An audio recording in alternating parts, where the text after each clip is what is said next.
條片咧就會講一講喺 Session 9 Rate of Reaction 咧，究竟成課書個設計係點嘅。咁 MC 咧平均咧依課就會出2.4條啦 ，Long Quest 咧平均就會出5.6分嘅，即係加埋大概8分左右啦。咁不過近年 Long Quest 就有越出越少嘅趨勢。咁不過就算佢越出越少咧，咁其實呢課都抵温嘅，因為呢課就相對嚟講，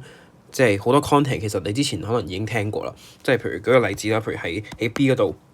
一啲影響 rate of reaction 嘅一啲 factors，咁我相信譬如 concentration、temperature、surface area、catalyst，咁我諗呢4個好大機會你已經會喺其他 sections 啦，即係特別係 section 3啊、section 4即係 metals 啊、acid and base 嗰啲課題咧，你已經會聽過噶。咁所以純粹係依課書咧就比較 systematic 咁樣咧，就同你去即係去重温啦，同埋 summarize 翻晒啲所有同 rate 有關係嘅事情啫。咁同埋仲有一 part 咧，咁就有啲嘅計數啦。咁其實啲計數都係同 section 3 metals 嗰啲計 mole 數嗰啲咧，其實都係大同小異，純粹係多咗個 concept 啫。